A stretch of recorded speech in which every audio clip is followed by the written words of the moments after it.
"Come with me for a week," he said, and he was laughing when he said it like it was nothing like 11 years of silence was a joke with a punchline.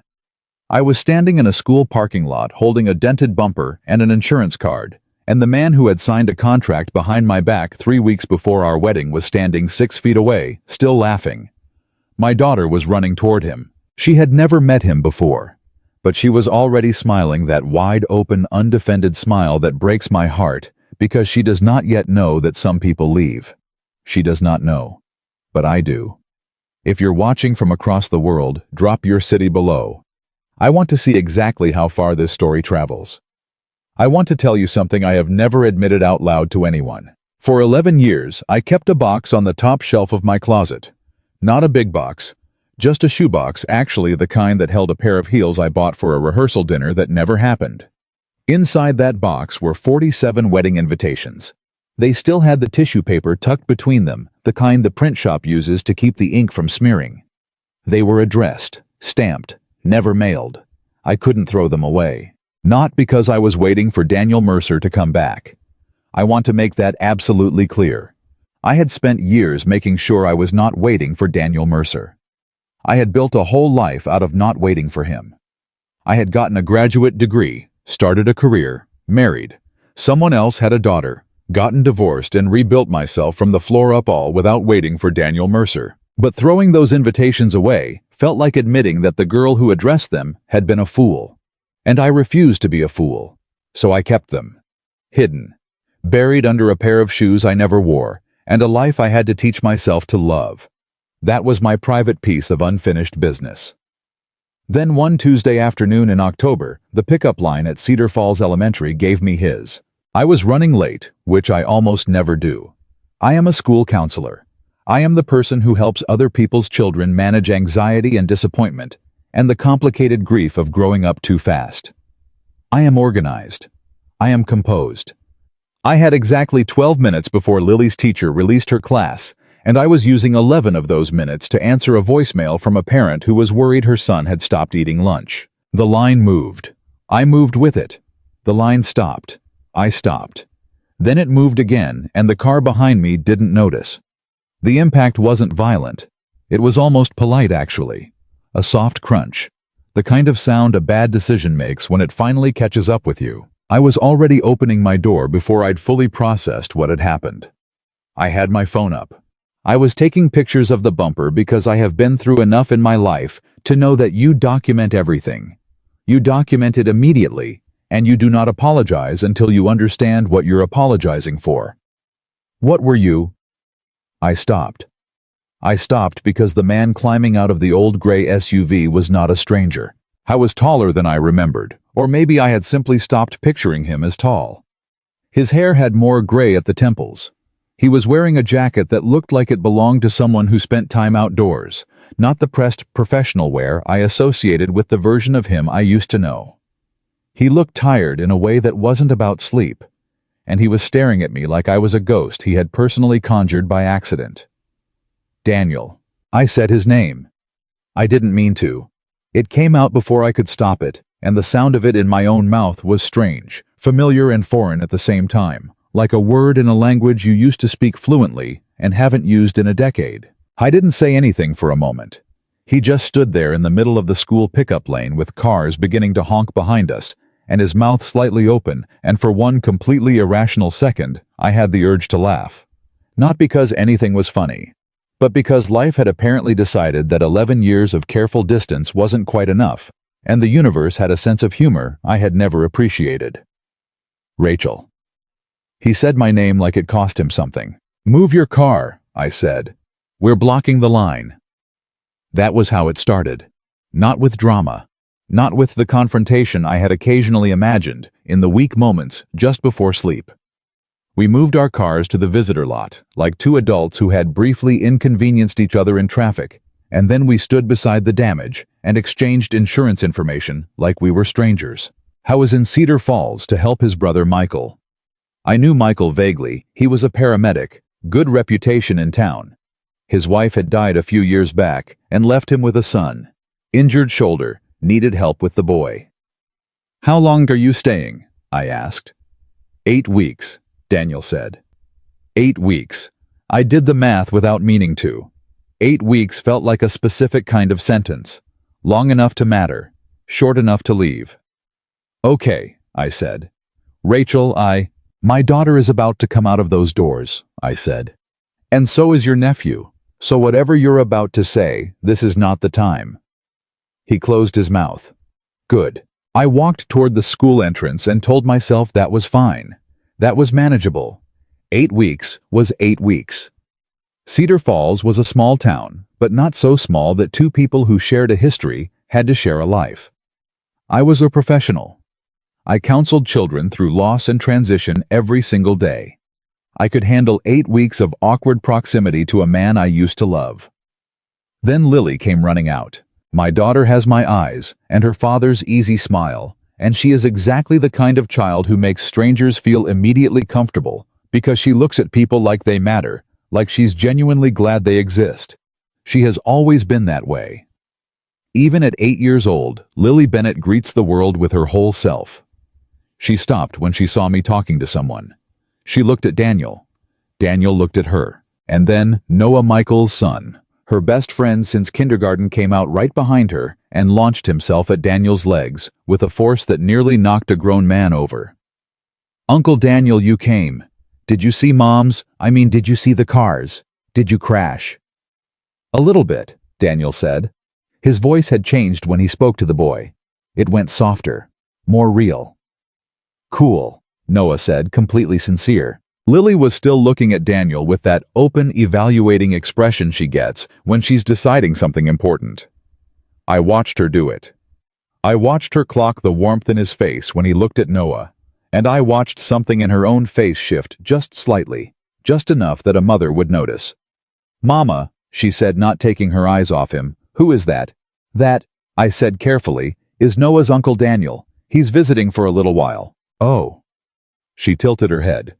Are you the one who fixed Noah's robot? Daniel looked surprised.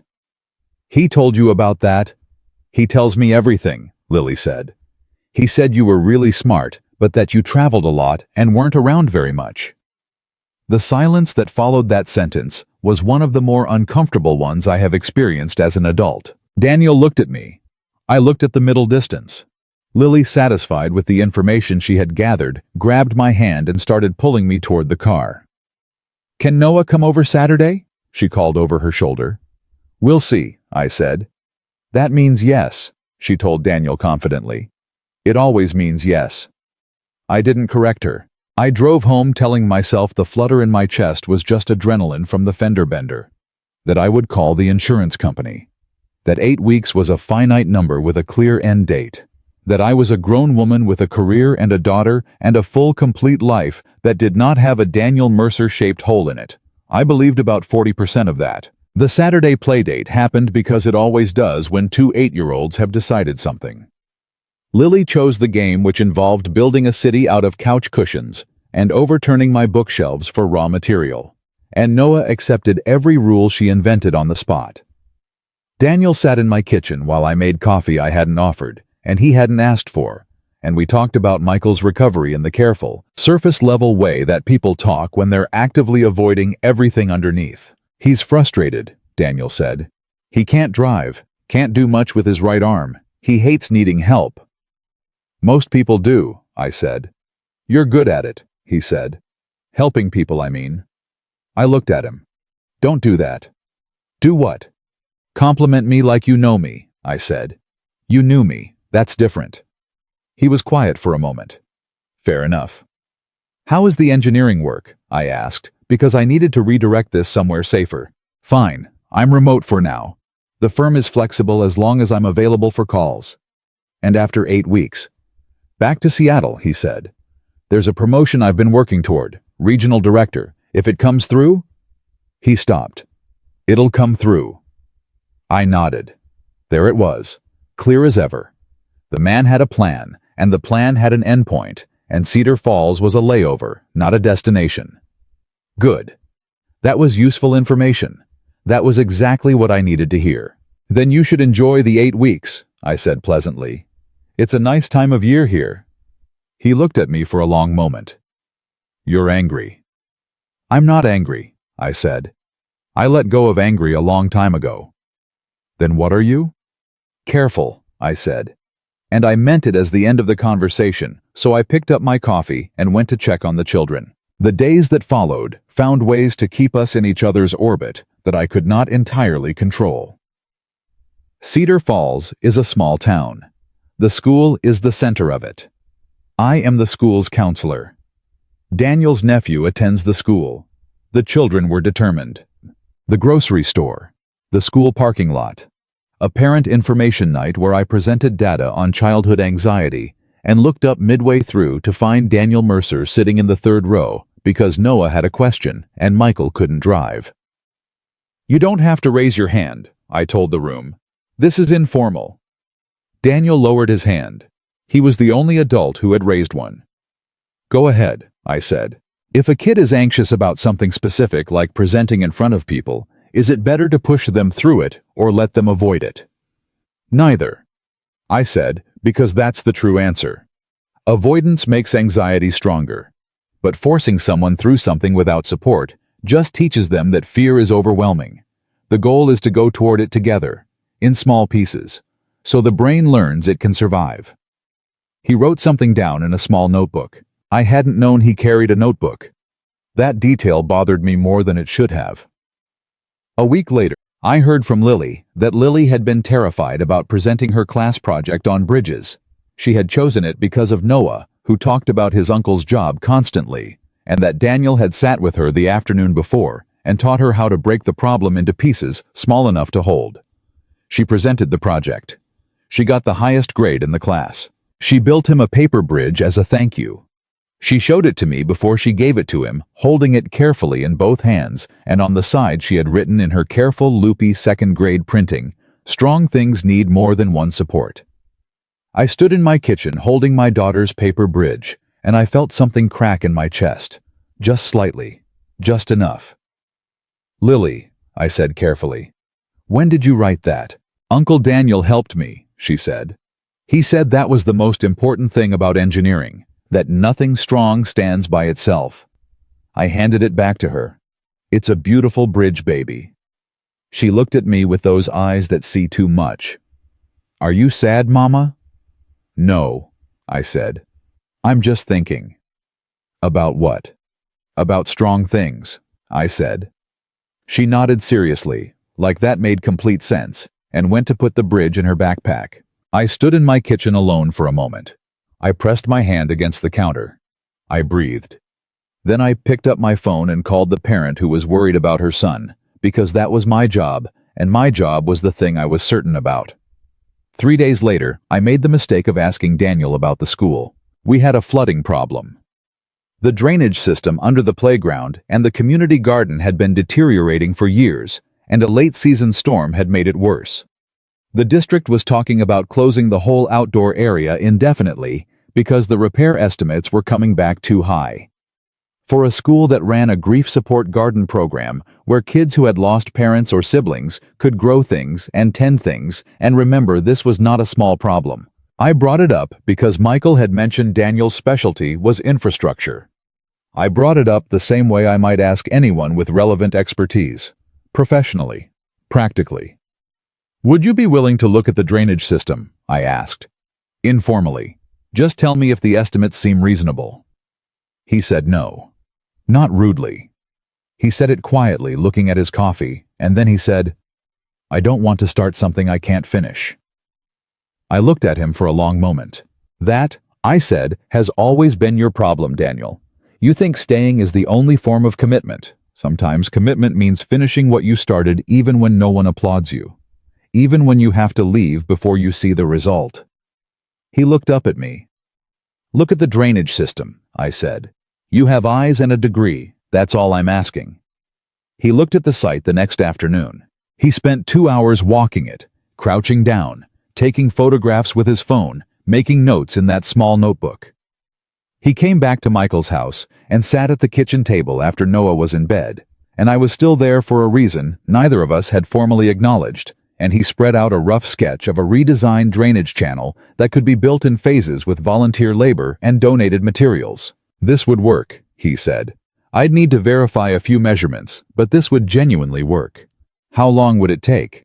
6 weeks, maybe 7 if we hit bad weather. I did the math again. His 8 weeks, 6 or 7 for the project. The margins were uncomfortably close. You'd be cutting it close, I said. I know. But you'd be here for most of it.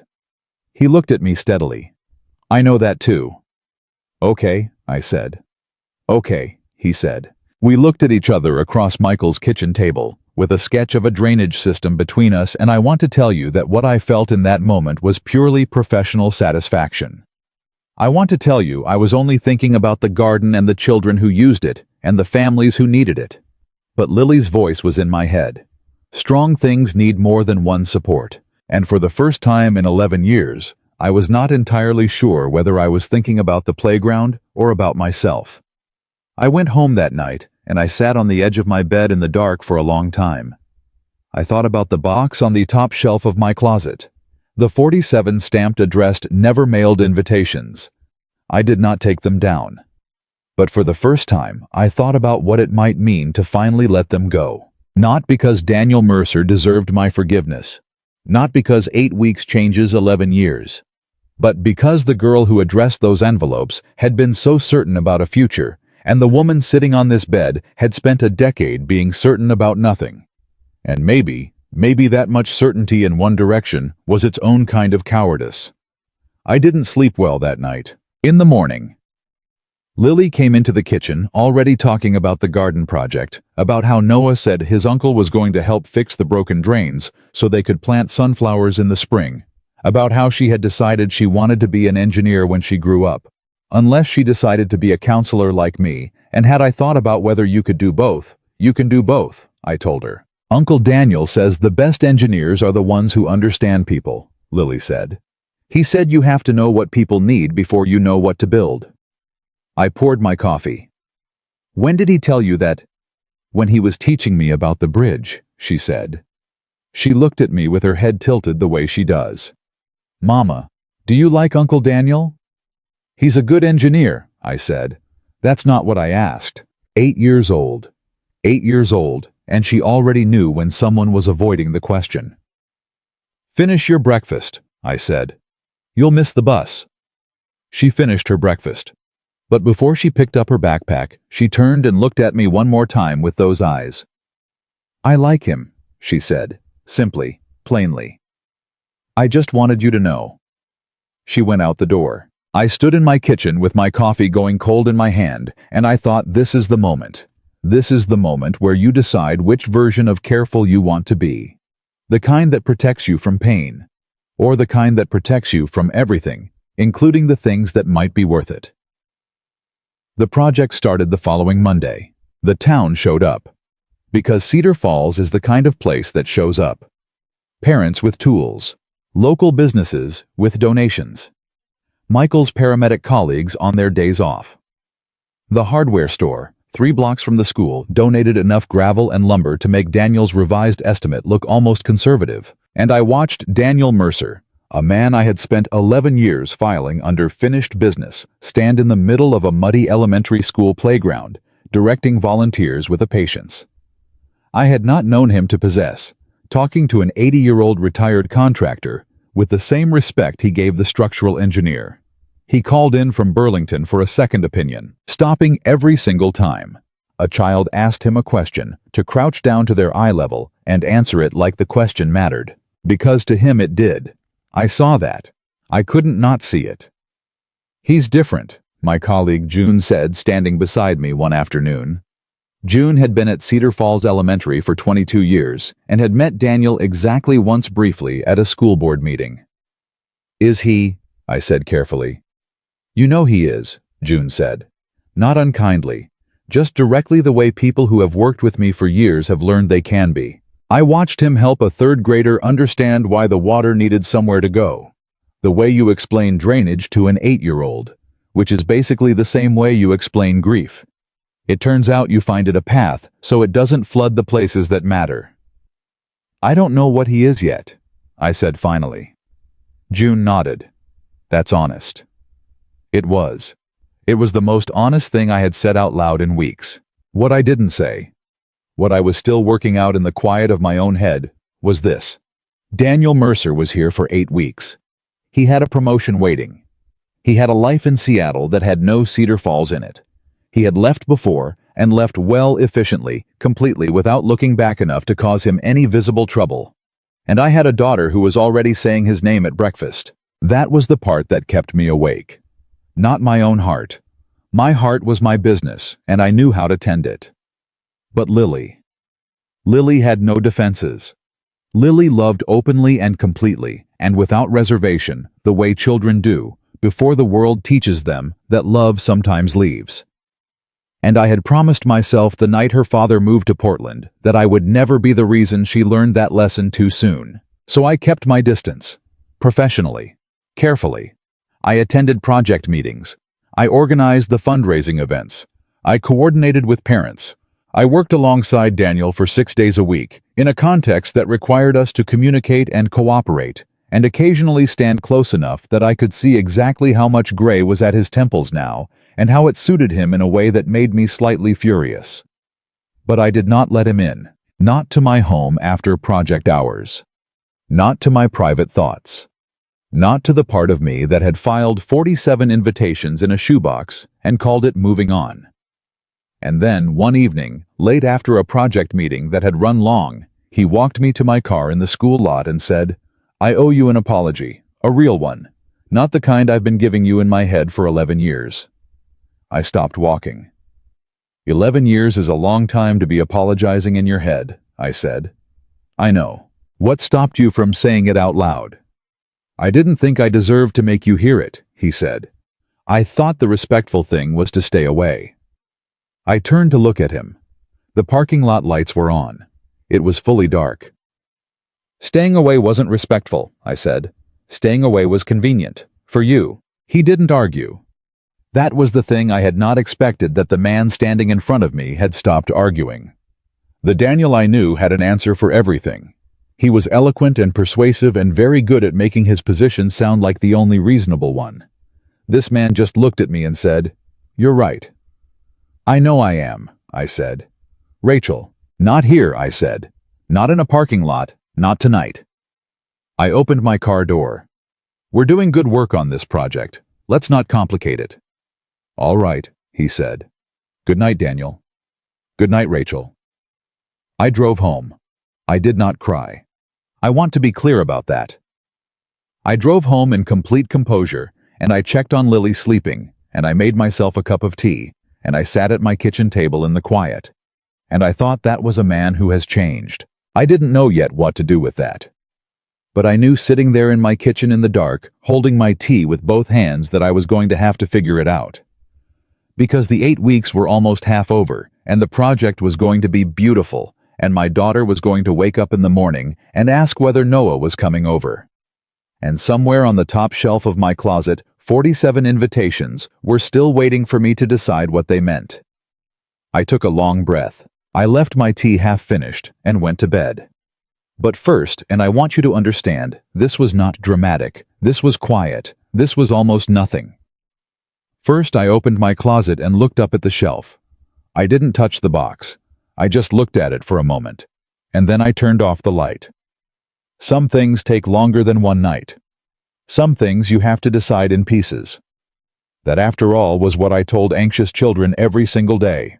Go toward the hard thing slowly, in small steps, so the brain learns it can survive. My own advice turned back on me.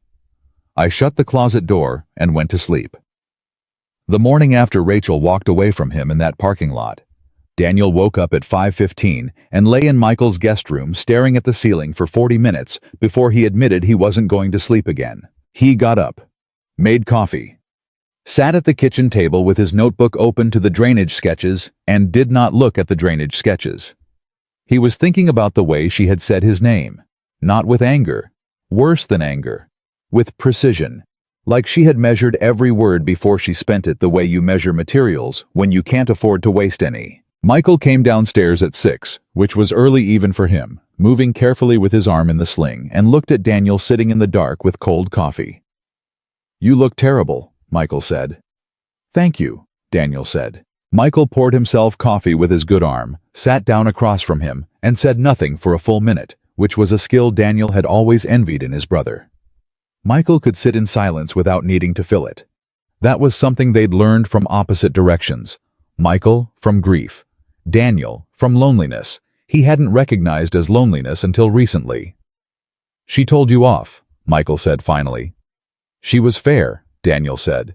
"Those aren't mutually exclusive." Daniel looked at him. "She said staying away was convenient. For me."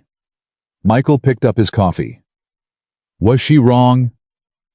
The silence that followed that question was its own answer, and they both knew it. "I keep thinking," Daniel said slowly, "that I came back for you, for Noah. That this was the right reason and the clean reason, and it had nothing to do with her. And I've been lying to myself since the second I saw her in that parking lot, and my first thought wasn't about the fender bender." Michael set down his mug. "What was your first thought?" Daniel looked at the table. "That she was still the most composed person I'd ever seen lose her composure." Michael was quiet for a moment. Then he said, "Danny, what are you going to do about the promotion?" And there it was. The thing Daniel had been keeping in a separate corner of his mind, walled off, labeled later. The email from his firm had come the previous Tuesday. Regional Director. Seattle. 6 figures and a title, and the bridge project he'd been angling toward for 3 years. They wanted his answer in 2 weeks. "I'll accept it," Daniel said. "You will," Michael said. Not a question, not an accusation, just a statement laid on the table like evidence. "It's what I've worked for," Daniel said. "I know," Michael said. "I just want to make sure you know what else it is." Daniel didn't answer that. He picked up his notebook and found a clean page and wrote 3 numbers. The project timeline, his departure date, the overlap between them. The math was uncomfortable. The school project needed 6 more weeks minimum. His lease on his Seattle apartment ran out in 9.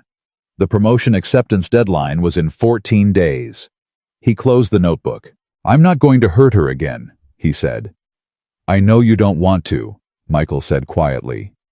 "That's not the same thing." Daniel stood up, rinsed his mug, and went to get dressed. He had a project meeting at 7:30. He had work to do. He had 6 more weeks of commitment he had made to a community that was showing up with their own hands, and their own tools, and their own trust, and that was not nothing. That was, in fact, everything he could manage to be certain about right now. He told himself that was enough. He was wrong. The project meeting that morning had 14 people in it, which was 12 more than the first one. Word had moved through Cedar Falls the way it always does in small towns, not through any organized announcement, but through conversation at the hardware store, and the diner, and the school pickup line. Parents had told parents. The retired contractor, a 79-year-old man named Gerald, who had built half the foundations in this county, had apparently told every former colleague still in the area that there was real work to be done, and they weren't getting any younger. Daniel stood at the front of that meeting with his revised sketches, and his supply list, and his timeline, and he looked at 14 faces that had shown up on a weekday morning because they believed in a playground and a garden and a group of kids who needed both. He felt something he didn't have a clean word for. Useful, but bigger than that. Accountable, but warmer. Rachel arrived 8 minutes late with 2 thermoses of coffee and a spreadsheet of donated materials she had organized herself, and she set everything on the folding table without looking at him directly.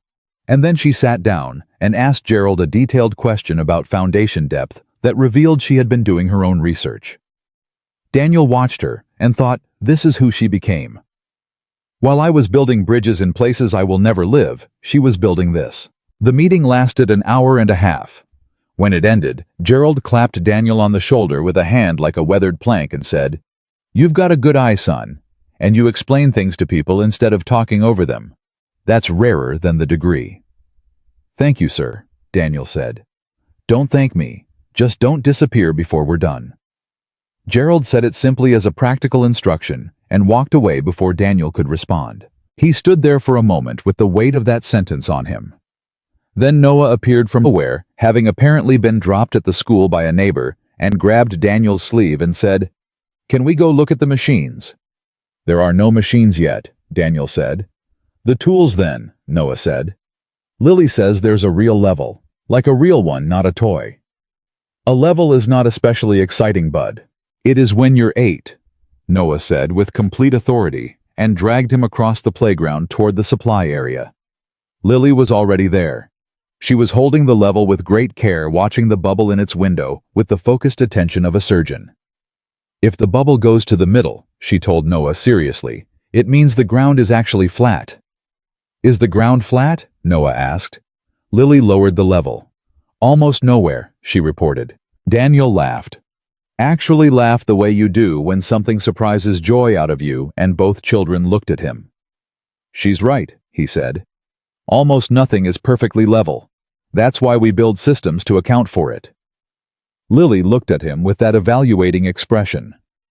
Is that why the water goes the wrong way? Because the ground isn't level? Partly, he said. The ground settled wrong. The water follows the lowest path, and when the path leads somewhere, it shouldn't you get flooding. Lily was quiet for a moment, turning the level in her hands. That's kind of like feelings, she said. Daniel looked at her. How do you mean? My mom says feelings find the lowest place to go if you don't give them somewhere better, Lily said. She says that's why sad people need a path that leads somewhere good. Daniel stood there in the October morning with a child who had just summarized his entire emotional history in 2 sentences, and he had absolutely no response. Your mom is very smart, he said finally. I know, Lily said simply. She handed him the level. Can you show me how to fix the path? He spent the next 40 minutes showing both children the basics of drainage engineering in terms they could understand, which turned out to be some of the most focused 40 minutes of his professional life. Children don't let you be vague.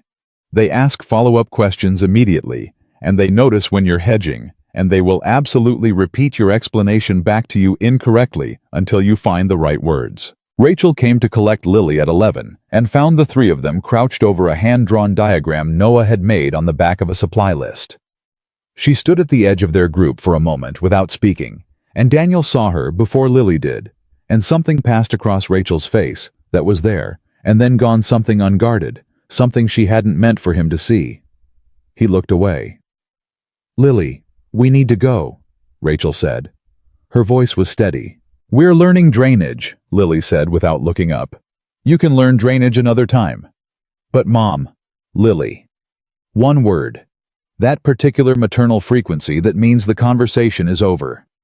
Lily handed the diagram to Noah with great ceremony and kissed Daniel on the cheek so quickly that he didn't have time to react before she was already moving toward her mother. He touched his cheek without meaning to. Rachel's jaw was doing something complicated. She turned Lily toward the parking lot and said over her shoulder, addressed to the general air. Good work this morning. The supply donations are ahead of schedule. Rachel, Daniel said. She stopped but didn't turn. Thank you, he said, for organizing the fundraising, for the spreadsheet, for all of it. A pause, short but not dismissive. It's for the school, she said, and kept walking. He watched her go.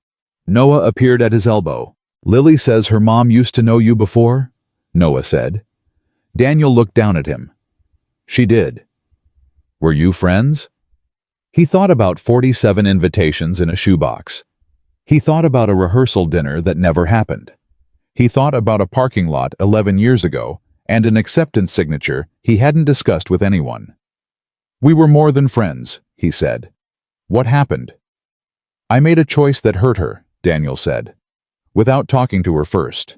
Noah considered this with the gravity that 8-year-olds sometimes bring to moral questions. My dad used to make choices without talking to Mom, Noah said quietly. And then she got sick and they didn't fight anymore, but it was different bad. He paused. Is it different bad with you and Lily's mom? Daniel crouched down to Noah's level. I don't know yet, Bud. I'm trying to figure that out. Lily says her mom never cries about sad stuff, Noah said. She said her mom only cries at commercials with dogs. Despite everything, Daniel smiled. That sounds right. But she cried when she thought Lily was asleep, Noah said. Once, Lily told me. Daniel was quiet. Kids always know, Noah added with the ancient certainty of a child who had learned this lesson the hard way. Daniel stood up slowly. Yeah, he said. They do. I went home that evening and told himself to focus on the project. The project was concrete literally and figuratively. It had measurements and timelines and a checklist of outcomes that would either happen or not happen based on the quality of his decisions. That was the world he understood. That was the world where he was competent. He opened his laptop to review the drainage specifications and found, because the universe had no mercy, the promotion email in his inbox with a follow-up from his firm's HR director. Just checking in, no pressure. But they did need to know by end of the month. End of the month was 11 days away. He read the email twice. He looked at the attached contract. He thought about Rachel's voice in the parking lot. Staying away was convenient. For you. He closed the laptop without responding. 3 days passed. The project moved forward. Gerald brought 2 of his former colleagues, and they were both in their 70s, and they worked with a steadiness and precision that made the younger volunteers recalibrate their effort just by proximity. Daniel found himself stopping more than he'd expected, not to check the work, but because conversations kept starting. A father who'd lost his job asked careful questions about structural logic that were really questions about whether he could learn something new. A mother whose daughter attended Rachel's grief support program worked alongside Daniel for 2 hours and said almost nothing until the last 5 minutes, when she said quietly, "She's remarkable, you know, Rachel. She sat with my daughter for 3 months after my husband died, and she never once made us feel like we were taking too long." Daniel said, "I believe that." "She doesn't let people see when she's hurting," the woman said. "Not as gossip, as information." "No," Daniel said. "She never did." The woman looked at him. "You know her well." "I used to," he said. She nodded and picked up her tools. "The best people are worth the work," she said, and that was all. I was replaying that conversation in his head on Friday evening when Rachel appeared at Michael's front door. She had Lily's forgotten school library book in her hand. Lily had apparently been at a playdate earlier and left it, but Daniel could tell from the way she was standing that the library book was not entirely the reason. He opened the door. She held up the book. "Lily left this." "Do you want to come in?" he asked. She looked at him for a moment. Then she came in. Michael was watching something in the living room with Noah, who was already in pajamas, and he waved at Rachel without getting up, bless him, which gave them the kitchen. Daniel made tea because she had made coffee once, and he remembered that after 8 at night she switched to tea. She didn't comment on that. She sat down at the kitchen table, Michael's kitchen table, the same table where the drainage sketches had been spread out, and she put the library book down and folded her hands. "Lily asked me today," she said, "whether you were going to come to her school concert." Daniel set down the mugs, sat across from her. "When is it?" 3 weeks. He did the math. 3 weeks was within his 8-week window. But the project would still be in its critical phase. And the promotion answer was due in 8 days. "I'd like to come," he said carefully. Rachel looked at him. That measuring look. "She's getting attached to you," she said. "I know. That's not an observation, Daniel. That's a problem." "I know that too." "Then what are you doing?" Her voice was even, but there was something underneath it, something with an edge. "What is this for you?" "Because for me, it's Cedar Falls Elementary, and a playground drainage project, and a community I live in, and a daughter who is going to remember this year. For you, it's 8 weeks, and a promotion, and a departure date." He didn't say anything for a moment. "Say something," she said. "I don't know what I'm doing," he said. "I want to tell you I have a plan. I don't." "That's not good enough." "I know. Lily is not a practice run for something you figure out later," she said, and her voice broke slightly on the word, later, just slightly, just enough. "She's 8. She lost her daily life with her father when Aaron and I divorced. She rebuilt herself. She is resilient, and she is extraordinary, and she has one more adult in her life now who she is counting on, and if you leave the way you left before—" "I'm not going to leave the way I left before," he said. "You don't know that." "Rachel, you have a promotion sitting in your inbox," she said. Don't look at me like that. Michael mentioned it. He didn't mean to, but he did. You have a promotion and a departure date and an apartment in Seattle. And what you do not have is any idea what you actually want when this 8-week visit becomes a real decision. The silence in the kitchen was complete. Daniel looked at his hands on the table. Then he looked at her. "You're right," he said. "I have the promotion email. I haven't answered it." "Why not?" "Because answering it means deciding something I'm not ready to decide." "And when will you be ready?" "I don't know." Rachel stood up. She picked up the library book. "I need you to understand something," she said, and her voice had gone quiet in that particular way that meant she was holding herself together very deliberately. "I can handle my own heart. I've been doing that for a long time. But my daughter doesn't know how to protect herself from people she loves. And I won't teach her that lesson by standing back and letting it happen again." "Rachel, come to the concert if you want to come," she said. "It would make her happy. But Daniel." She stopped at the kitchen doorway, turned. "Figure out what you want before she builds her paper bridge around you." She left. He heard the front door close. Michael appeared in the kitchen doorway a moment later, sheepish. "I mentioned the promotion," Michael said. "Yeah," Daniel said. "I'm sorry. It came up and I didn't—" "It's fine," Daniel said. He was looking at the table where Rachel had been sitting. The library book was gone. The mugs of tea were still there, both of them untouched. It was going to come up. Michael sat down. He looked at his younger brother, the way older siblings look at someone they have been watching make a particular mistake across multiple decades. "Danny," he said. "Don't," Daniel said. "I'm just going to say one thing." "Michael, after Claire died," Michael said, and Daniel stopped because Michael almost never said Claire's name in a sentence that wasn't past tense, finished. "The thing I regretted most was not a single big thing. It was all the small things I didn't say while I still could. All the conversations I put off because there was going to be more time." He looked at his hands. "There is not always more time." Daniel sat with that for a long moment. "I'm scared," he said finally. It was the truest thing he'd said in years, possibly the truest thing he'd said ever. "I know," Michael said. "I'm scared that I'll stay and it won't work and I'll have given up everything for nothing." "And what's the everything?" Michael asked.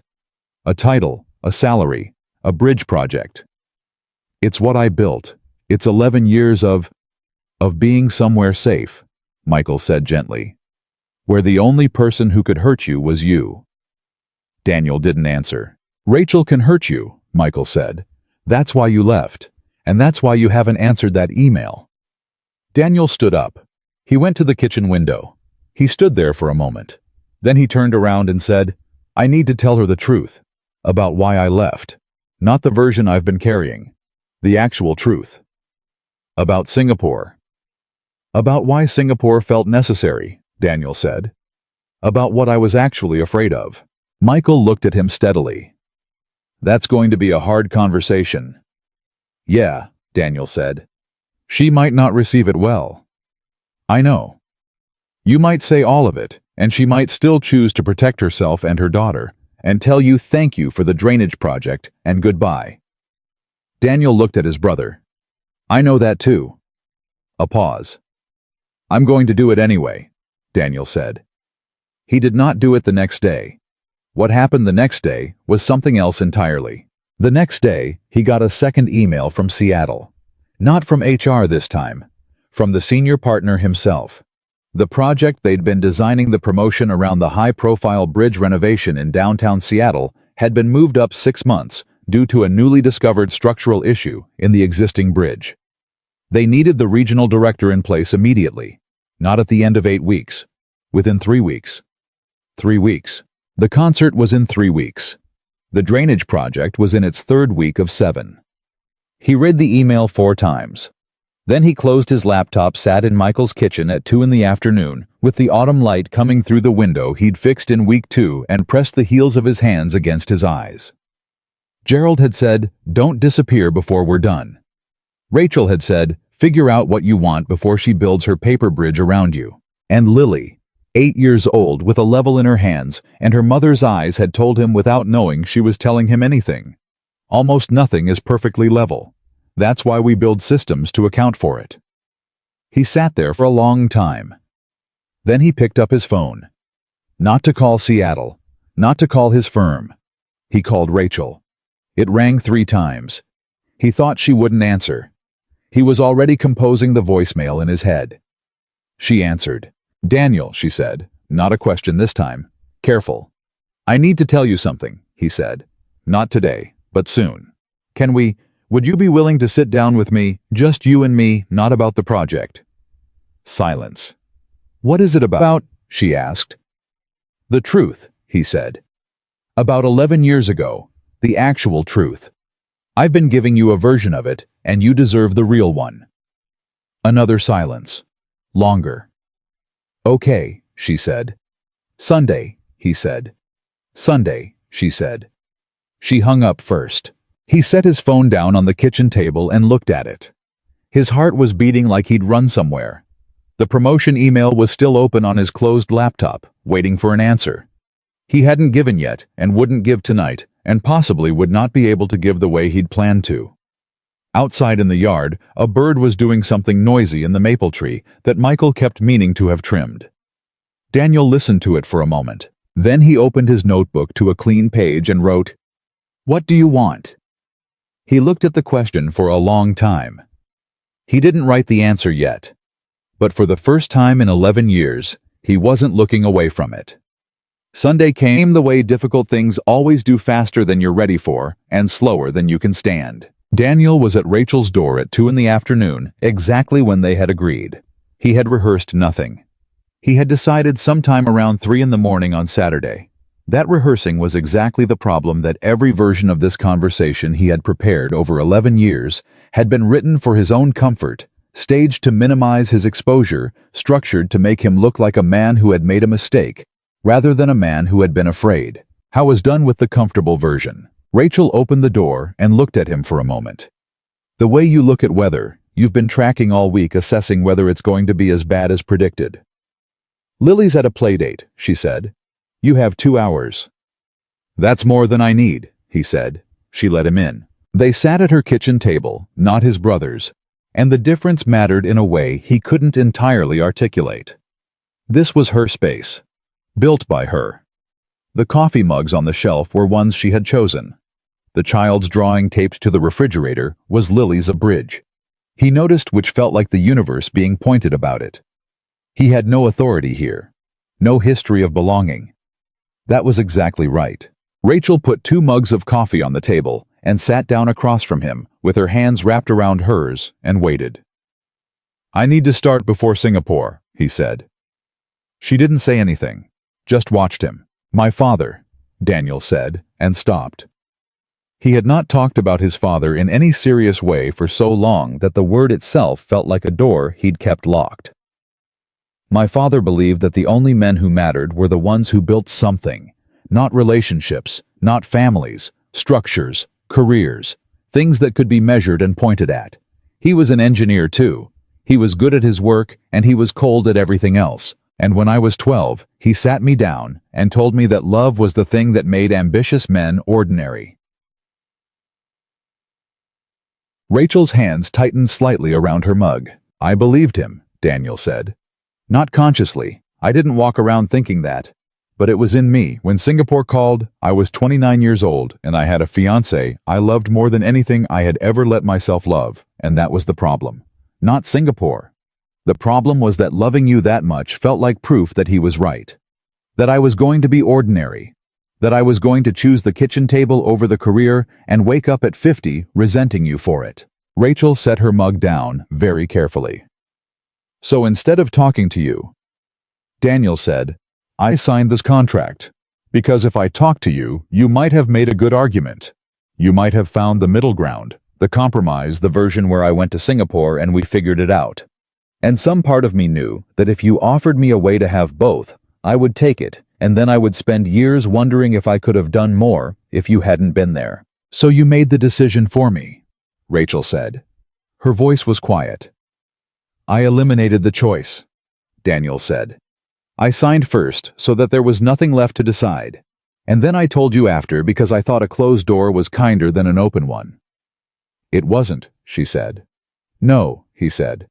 "It was cowardice with a story attached." Rachel was looking at him now with an expression he couldn't fully read. Not anger exactly. Not forgiveness. Something in between that was older and more complicated than either. "You told me you needed someone who believed in your ambition," she said. "You stood in my apartment, the one on Clement Street with the broken radiator, and you told me I wasn't willing to sacrifice for something bigger than myself." "I know. You made me feel like the problem was my priorities. I know. I spent 2 years after you left wondering if you were right," she said, and her voice was level, but her eyes had gone glassy in a way she was clearly not going to acknowledge. "I spent 2 years thinking maybe I was the small one. Maybe I was the one without vision. Maybe the reason you left was because I didn't dream big enough to keep up with you." "Rachel, let me finish." She took a breath. "It took me a long time to understand that you hadn't left because I was small. You left because I was real. And real things are harder to leave behind when you're standing in front of them." The kitchen was very quiet. "You are the least small person I have ever known," Daniel said. His voice came out rougher than he intended.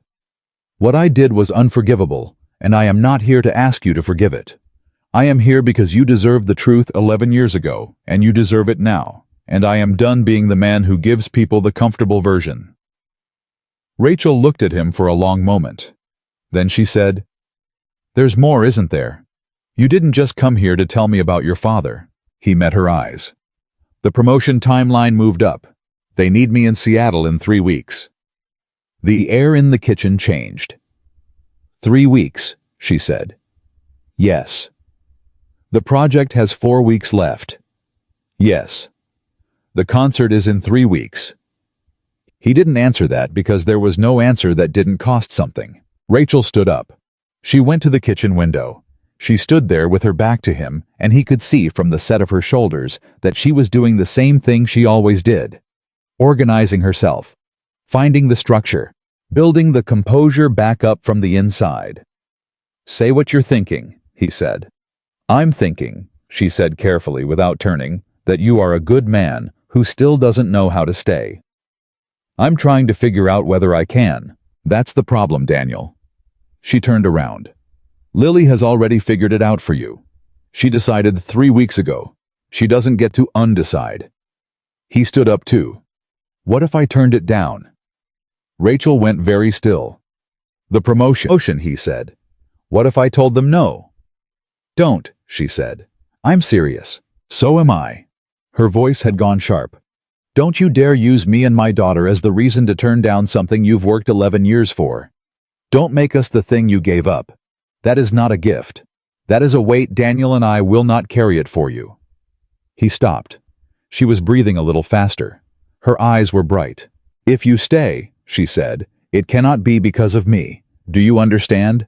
It cannot be because of Lily's paper bridge or my drainage project or some romantic notion that Cedar Falls is the thing you were missing. If you stay, it has to be because you have actually decided who you are, and I don't think you've done that yet." He looked at her. "How do I do that?" "I don't know," she said. "That's the part I can't help you with."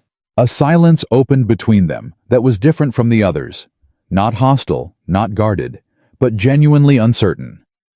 Two adults standing in a kitchen at 3 on a Sunday afternoon with 11 years of damage between them and no map for what came next. "I'm not going to accept the promotion this week," he said finally. "I'm going to ask for more time. They may not give it to you. I know. And if they don't," he held her gaze, "then I have a decision to make." Rachel looked at him for a long time. Something shifted in her face, not softening exactly, but a kind of recalibration, like a building settling into new ground. "You should go," she said, "before Lily gets back." He nodded. He picked up his jacket. He walked to the front door. His hand was on the knob when she said, "Daniel." He turned. "Thank you," she said, "for the actual truth." He left. He drove back to Michael's with both hands on the wheel and all the windows down, despite the October cold, because he needed the air, needed something physical to replace the feeling of having just put down a weight he'd been carrying so long he'd mistaken it for part of his body. He felt lighter. He also felt terrified. Those two things coexisted with surprising ease. He emailed his firm that evening. He told them he needed 2 additional weeks before accepting or declining. He cited a family obligation, which was true, even if incomplete, and he hit send before he could rewrite it 14 times. The reply came at 9:47 that night. His direct supervisor, Patricia Wayne, a woman who had mentored Daniel for 6 years and had very little patience for ambivalence, they could give him 1 additional week, not 2. 1. The bridge project was time-sensitive. They understood he was dealing with a personal matter, but the regional director role had other qualified candidates, and she wanted Daniel in that seat, and she would hold it as long as she professionally could, which was 1 more week, 1 week. He read the email standing in the kitchen. Michael came in for a glass of water, read his face and said nothing, which was the right call. Daniel put his phone face down on the counter. 1 week to decide. The project had 4 weeks left. The concert was in 3 weeks. Lily had built him a paper bridge. He went to bed. He did not sleep until 1:30. What woke him at 5:45 the next morning was not an alarm. It was Noah standing in the doorway of the guest room in his pajamas, with his hair catastrophically sideways holding a piece of paper. "Uncle Daniel," Noah said, "I made a plan." Daniel sat up. "A plan for what?" "For the garden," Noah said, and held out the paper. It was a drawing crayon and pencil, the kind of detailed rendering that an 8-year-old produces when he has been working on something for longer than usual. It showed the playground, the garden, and what appeared to be a series of small channels drawn in blue crayon, representing the drainage system. In the middle of the garden, Noah had drawn flowers. Around the flowers, he had drawn small figures. He had labeled them in careful printing, me, Lily, Uncle Daniel, Mr. Gerald. Daniel held the paper. "I put you in the middle," Noah said, "because you're the one who knows where the water goes." Daniel looked at his nephew in the doorway with his sideways hair and his absolute certainty, and something happened in his chest that he did not try to name. "Come here, bud," he said. Noah climbed onto the bed and sat beside him, and they looked at the drawing together in the early morning quiet. "Are you staying?" Noah asked. Just like that, directly, the way children ask the questions adults spend weeks avoiding. "I don't know yet," Daniel said. "Why don't you know?" "Because I have a job in Seattle that needs me." Noah thought about this. "But we need you too." "I know," Daniel said. "Is Seattle far?" "About 3 hours by plane." "That's not that far," Noah said. "My friend Jake's dad lives in Denver, and he comes every 2 weeks. Daniel looked at his nephew. "Jake's dad comes every 2 weeks. "On the airplane," Noah confirmed. "Jake says it's not the same as being there every day, but he says it's better than nothing." Daniel sat with that for a moment. "Yeah," he said. "It is." Monday brought the project back in full force, and whatever had happened in Rachel's kitchen on Sunday seemed to have reached a kind of silent agreement between them. They would work together. They would be honest with their eyes when they had to be, and they would not push each other before the ground was ready. It was a fragile agreement, and they both knew it, and it held. Gerald arrived that morning with his 2 colleagues and a 4th man. Daniel had not met, introduced as Frank, who turned out to have 30 years of municipal drainage experience and an opinion on every decision Daniel had made so far, half of which were improvements. "You've got the channel angle wrong at the northeast corner," Frank said, not unkindly. "You'll get pooling in a heavy rain." Daniel looked at the specs. Frank was right. "Show me the fix," Daniel said. Frank showed him. They spent 40 minutes recalculating together, Daniel making notes, Frank talking with his hands. Both of them crouched over the marked ground with the focus of people for whom the problem is genuinely interesting. When they stood up, Frank said, "You're good at listening. Most engineers your age aren't." "I'm working on it," Daniel said. Rachel, who had been close enough to hear, did not look up from the supply clipboard she was reviewing, but the corner of her mouth moved, just barely. That afternoon, Daniel was on a call with the Seattle office, a technical briefing on the bridge renovation project, the one attached to his promotion, when his phone buzzed with a text from Rachel. He almost ignored it. He did not ignore it. The text said the district just called. They're cutting the project budget by 40%. New board member says the estimates are too high and the timeline is unrealistic. Meeting tomorrow morning, 8 a.m. They may shut it down. He told the Seattle call he'd have to step away and call back. He called Rachel. "What happened?" he said. "New board member named Patterson," she said, and her voice had the controlled edge of someone who was extremely angry and managing it with professional precision. He reviewed the budget this morning and told the district superintendent that the drainage project is, quote, "a beautification initiative being disguised as structural repair, and that the school should simply redirect students away from the garden area." He said that, Daniel said. He also said the volunteer labor model was a liability risk and that any injuries would fall on the district. "That's factually inaccurate," Daniel said. "We have signed liability waivers for every volunteer. Gerald's colleague is a retired insurance adjuster. He reviewed them himself." "I know that," Rachel said. "Patterson doesn't care. What does he actually want?" "I think," Rachel said carefully, "he wants to redirect the budget to the new gymnasium project that he championed last spring. The drainage repair and the gymnasium are competing for the same discretionary funds." Daniel was quiet for 3 seconds. "What time is the meeting?" 8 a.m., she said. "Daniel, you don't have to." "I'll be there," he said. I was there at 7:40. So was Gerald. So was Frank, who Daniel had called the previous evening, and who arrived with a folder of documentation, including cost comparisons from 3 similar municipal drainage projects, all of which showed that the Cedar Falls estimate was not only reasonable, but conservative. Patterson was a man in his late 50s, with the particular confidence of someone who has never been wrong in front of witnesses and intends to keep it that way. He looked at Daniel across the conference table and said, "And you are Daniel Mercer. I'm the structural engineer on the project." "Volunteer." "Yes." Patterson smiled the way people smile when they think they've found an angle. "So we have an unpaid engineer of unknown credential overseeing a volunteer workforce on a school district property, and we're supposed to trust that this is safe and structurally sound." Daniel placed his own folder on the table. MIT graduate. 12 years licensed structural engineering.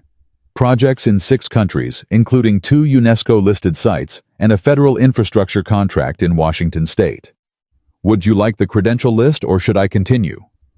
Patterson looked at the folder. "The drainage channel design has been reviewed by 2 independent licensed engineers, both of whom signed off in writing." Daniel continued. "The liability waivers are airtight. I can have the district's legal counsel review them this afternoon if you'd like a second opinion. The cost estimate is conservative relative to comparable municipal projects, which I have documented here with source citations. And the structural necessity of this repair is not aesthetic, it is urgent. I have the water table data and the subsidence measurements going back 4 years, and I can tell you with professional certainty that if this repair is not completed before the spring thaw, the lower building foundation is at risk." The room was quiet. Patterson opened the folder. He looked at the first page. He turned to the second page. "The gymnasium project," Daniel said more quietly now, "is an amenity. This repair is infrastructure. Those are not the same category of funding, and I think the district's legal and financial staff would agree if asked formally." Patterson looked up. "This isn't the end of this conversation." "No," Daniel said, "but I hope it's the beginning of a more accurate one." The meeting ended without a resolution, but without a shutdown. The district superintendent, a tired-looking woman named Dr. Avery, who had said almost nothing during the exchange, told them she would review the full documentation and respond by end of week. In the hallway, after Rachel walked beside Daniel without saying anything for a moment. Then she said, "That was well done. Thank you. You didn't raise your voice once. Raising your voice means you've lost control of the room," he said. "My old boss taught me that." Rachel looked at him sideways. "You used to raise your voice when you were frustrated." "I know," he said. I got better. She looked straight ahead. You did. They walked out into the October morning, and the project crew was already there. Gerald waving from the worksite like everything was fine, because as far as Gerald was concerned, everything was always either fine or fixable. Well, Gerald called. Still going, Daniel called back. Gerald gave a thumbs up and went back to work. Rachel stopped at the edge of the parking lot. Daniel, she said. He turned. The 1 week you asked for from your firm, she said. It ends Friday. I know. What are you going to do? He looked at her. At Gerald working steadily. At Frank, who had come back this morning with his folder and his 30 years of drainage experience. At the children's supply list drawing Noah's still folded in his jacket pocket. I have until Friday, he said. She held his gaze for a moment. Then she nodded and walked toward the school building. He watched her go. Then he turned toward the worksite and went to find his gloves, because there was measuring to be done, and the ground was getting cold. And you did not stand in a field in October, thinking about everything at once, when there was work in front of you. You did one thing at a time. You gave it your full attention, and you trusted that the next thing would still be there when you were ready. That was what he told himself. He almost believed it. Wednesday brought the rainstorm. It had been forecast for days, one of those late October systems that comes off the Great Lakes and doesn't so much arrive as establish itself. It started around 9 in the evening light, at first the kind of rain that sounds polite against the windows. By 11, it was not polite. Daniel was awake. He had not been sleeping much this week when his phone rang at 11:43. The number was Rachel's. Daniel. Her voice was different, not controlled, actually alarmed. The temporary barriers at the playground failed. The water is moving toward the lower classrooms. The school's emergency contact couldn't reach the district maintenance crew, and Dr. Avery is calling parents to help. He was already standing up. How bad? The storage room with the counseling materials is going to flood if someone doesn't redirect the flow in the next 40 minutes. I know exactly where to put a temporary channel, he said. Call Gerald. Call Frank. I'll be there in 10 minutes. Daniel, it's almost midnight. You don't have to. Rachel, he said. I'll be there in 10 minutes. He was there in 8. The school parking lot had 4 cars when he arrived, then 7, then 11. Word had moved through Cedar Falls the same way it always did. Gerald arrived in a truck that had no business being driven in this weather by a 79-year-old man, and Daniel felt something entirely non-engineering related when he saw those headlights pull in. Frank was 3 minutes behind. 2 of the fathers from the project crew were 4 minutes behind. Rachel was already there in rain gear with a flashlight and a face that said she was running on adrenaline and professional necessity, and absolutely nothing else. The storage room door, she said, leading him at a run. We have maybe 30 minutes. Show me the corner of the barrier that failed, Daniel said. She showed him. He looked at it for 15 seconds. He did the water math in his head direction volume grade. We need to dig a temporary diversion here, he said, pointing. About 18 inches deep angled that way. If we can move the flow 30 degrees east, it'll drain toward the lower field instead of the building. In this rain, Frank said, appearing at his shoulder. You got a better idea, Daniel said.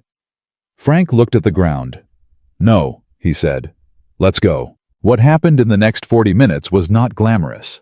It was cold and wet and physically exhausting, and Gerald should have absolutely not been doing it at his age, and did it anyway, with the energy of someone who had never learned how to stand by and watch.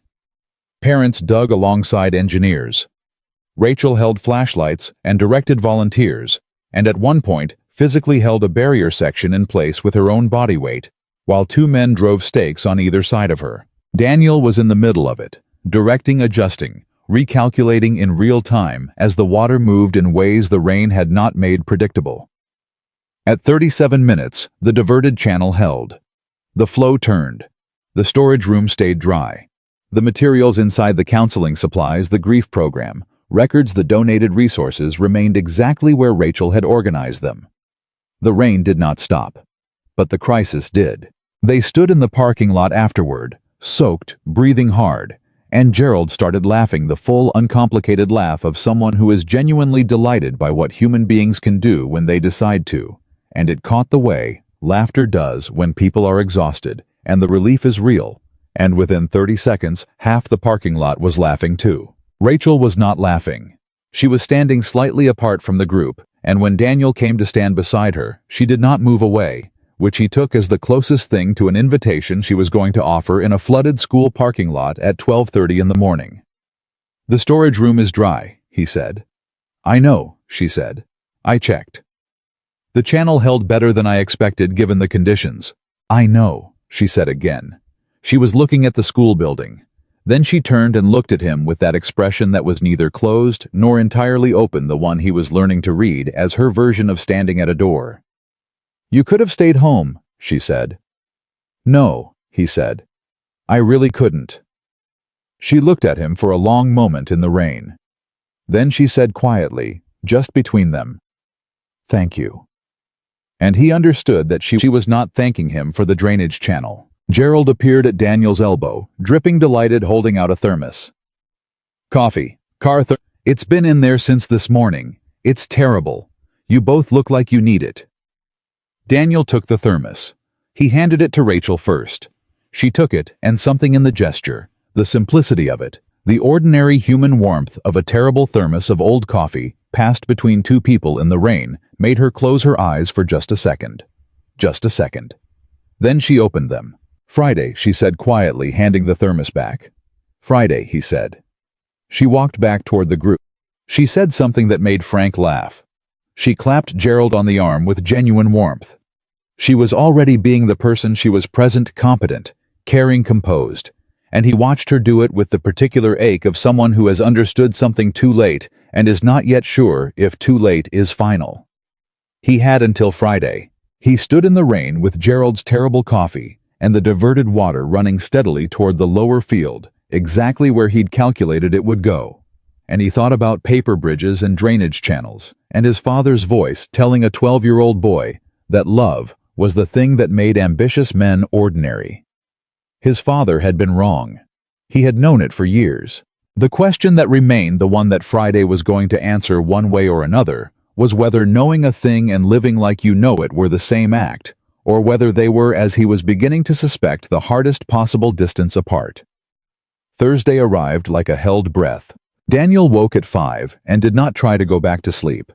He made coffee in Michael's kitchen, sat in the same chair he had occupied on so many mornings, now that it had become without ceremony, his chair, and he opened his laptop to the promotion email. He read the contract one more time.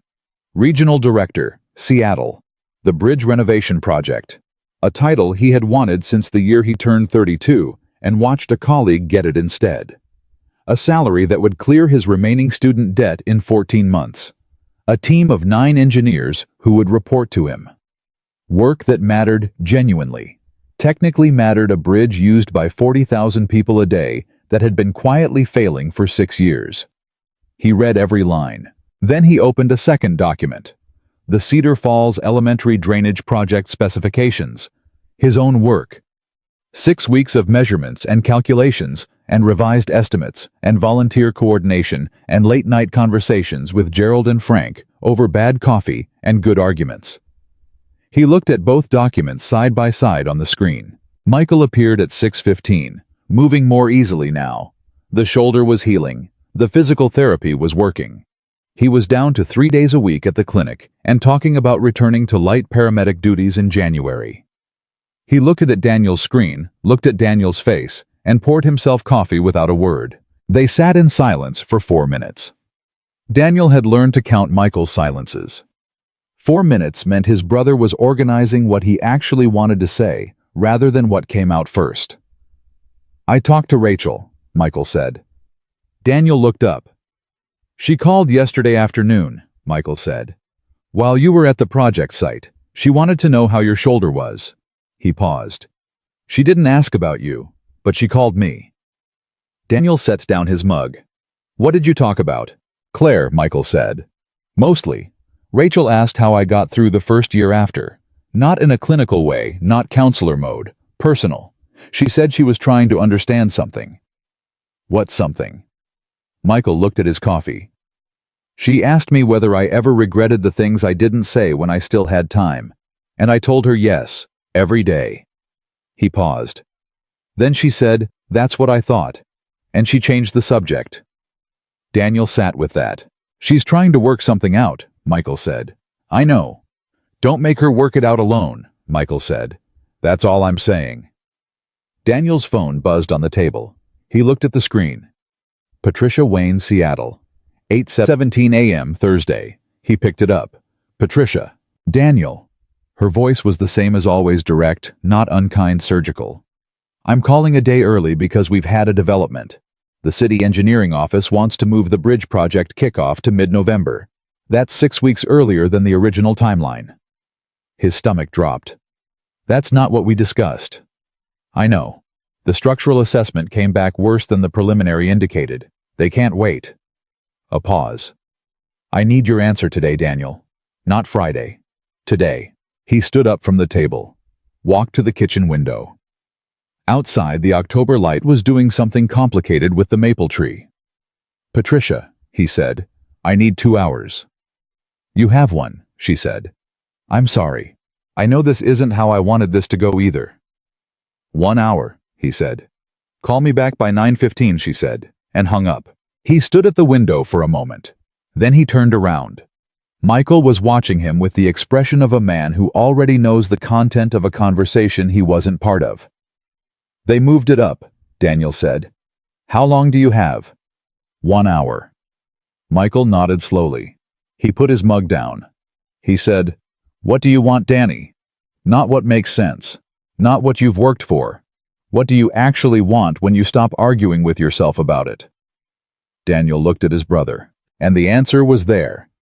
It had been there since a parking lot in October with a dented bumper and a woman who said his name like it was both a question and a wound. It had been there since a paper bridge with 8-year-old handwriting on the side. It had been there since 12:30 in the morning in a rainstorm with Gerald's terrible coffee and a channel that held. "I want to stay," he said. Michael didn't react, just waited. "I want to finish the project," Daniel said. "I want to be at the concert. I want to figure out slowly without promises I can't keep, whether Rachel and I are something, or whether we're a finished thing that deserved a better ending. I want to watch Noah grow up without only seeing it in holiday photos." He stopped. "I want to stop making the choice that looks like the right one from the outside." Michael picked up his coffee. "Then make the other choice." "It's not that simple," Daniel said. "If I turn this down, Patricia will fill the role. The bridge project will happen without me. 6 years of positioning gone." "Yes," Michael said. "That's what it costs." "And if Cedar Falls doesn't work out, then you'll find another project," Michael said. "You're 40 years old, and you're the best structural engineer I know, and I'm not saying that because you're my brother. I'm saying it because Frank said it to me on Wednesday, and Frank has worked with a lot of engineers." He paused. "But you only get one shot at the version of yourself who stays." Daniel picked up his phone. He looked at the time. 8:22. He had 53 minutes. He did not use them to call Patricia back. He drove to the school. He knew Rachel had a group session in the counseling room on Thursday mornings from 8:30 to 9:15. He knew this because Lily had mentioned it, and because he had been paying attention in a way he had not let himself admit until right now. He waited in the school parking lot. He did not plan what to say. He had learned that planned speeches were just controlled distance, another version of the signed contract before the conversation. At 9:18. Rachel came out of the school's side entrance with a travel mug and her bag over her shoulder, moving at the pace of someone who has 4 things to do and is already late for one of them. She saw his car. She stopped. She walked over. He got out. She looked at him. "What's wrong?" "Nothing's wrong," he said. "Patricia called this morning. She needs my answer by 9:15. Rachel glanced at her watch. "It's 9:19. "I know," he said. She looked at him for a long moment. The October air was cold and clear, the kind that makes voices carry farther than you expect. "What did you tell her?" Rachel asked. "I haven't called her back yet." A pause, careful. "Why not?" Because I needed to see you first, he said. Not to ask your permission, not to make this your decision. I need you to understand that I'm not using you as the reason. You were right about that, and I heard it. He held her gaze. I'm turning it down because I am not done here.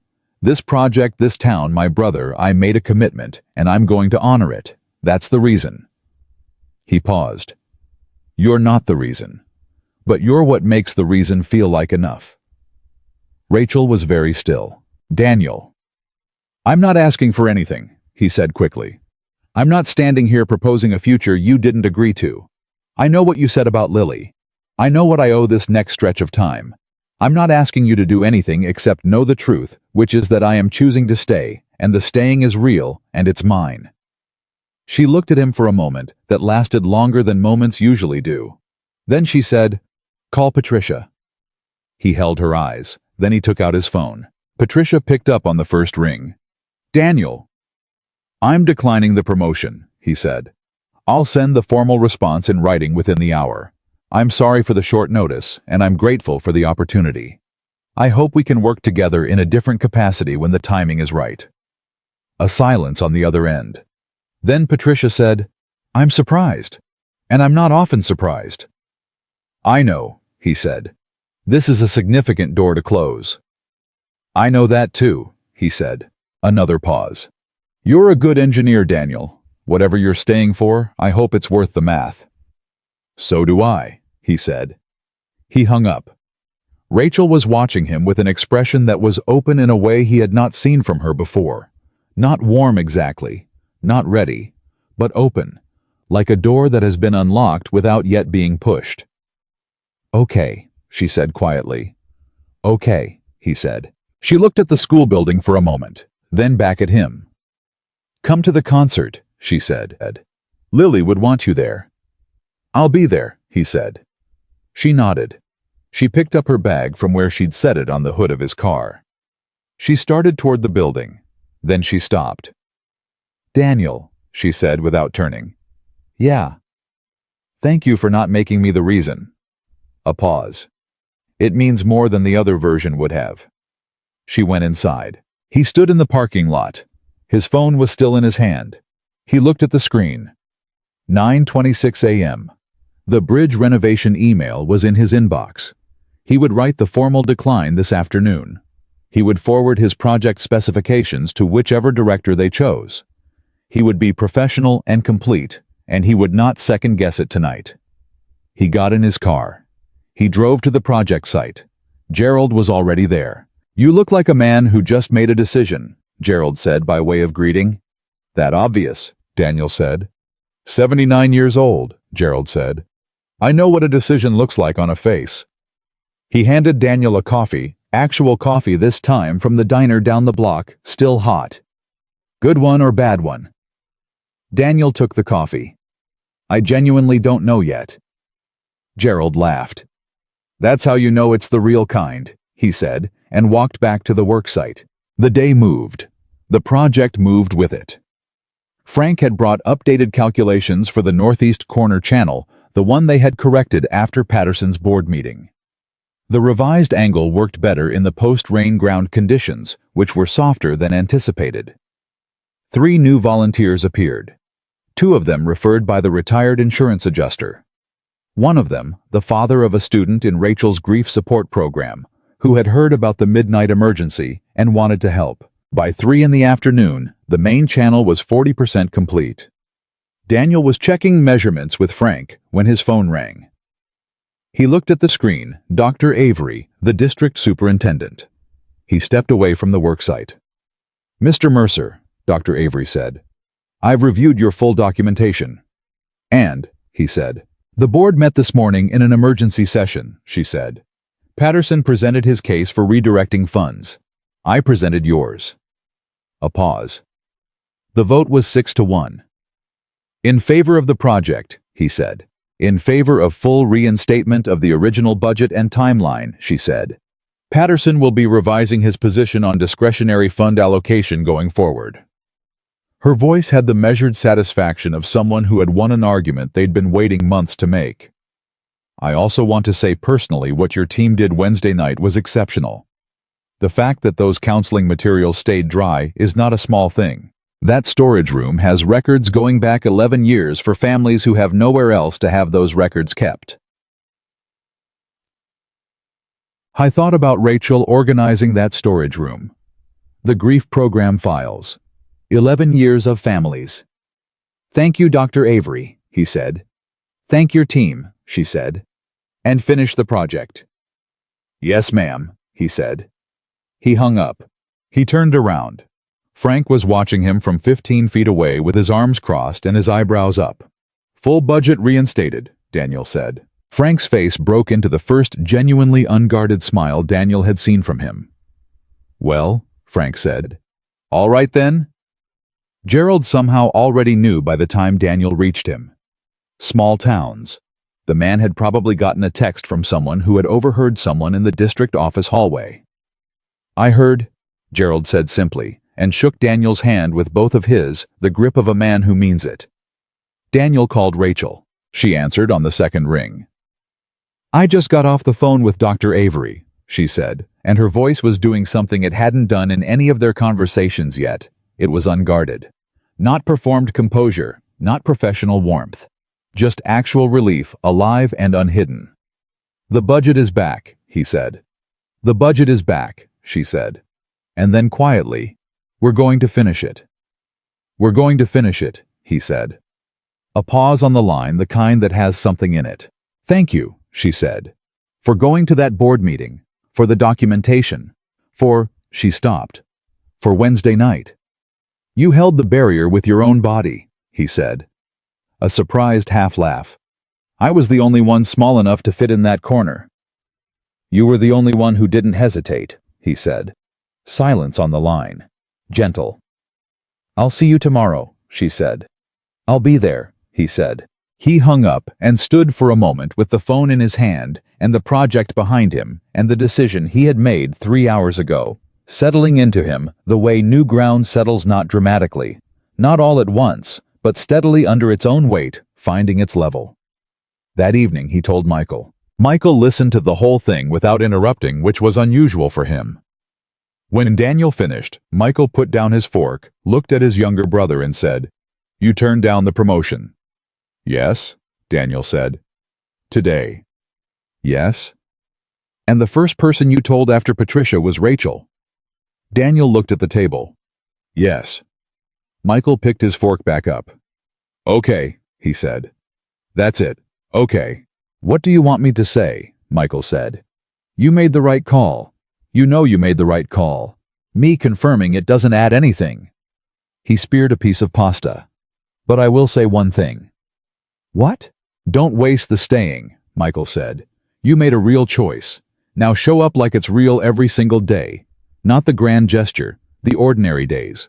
The school pickups and the boring Tuesday nights, and the conversations where nobody says anything important, but you're there anyway. He pointed his fork at Daniel. That's the part you never learned. The unremarkable consistency.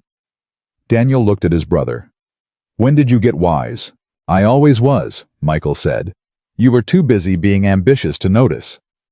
Noah appeared in the doorway in his pajamas holding his crayon drawing from earlier in the week. The one with the garden and the small figures. Uncle Daniel, he said. Are you staying now for real staying? Daniel looked at the drawing. At the small figure labeled Uncle Daniel in the middle of the garden, positioned as Noah had explained where he knew where the water went. Yeah, bud, he said. For real staying. Noah nodded, satisfied, and went back upstairs. Just like that. No celebration, no further confirmation needed. A child's economy of response, receive the information file, it continue. Daniel wished not for the first time that adults were half as efficient with their trust. Friday arrived. The day the deadline had been before Patricia moved it. Daniel worked the full day on the project. Measured. Adjusted. Worked alongside Frank and Gerald and the volunteers, with the uncomplicated focus that physical work provides when everything else in your life has been decided, and you can simply be present in what your hands are doing. At 4:30, Rachel arrived at the project site with 2 paper bags and a thermos that was clearly not from her house. She set them on the supply table and said, Gerald, Frank, lunch. I know it's 4:30 and lunch was 6 hours ago. Consider it a late lunch. Gerald opened the bag and said something appreciative that Daniel couldn't fully hear. Rachel came to stand beside Daniel at the measurements board. She looked at the progress numbers. She looked at the timeline. 3 more weeks, she said. Less if the weekend weather holds, he said. She nodded. The concert is Saturday week, she said. I know, he said. She looked at the measurements board for a moment, not at him.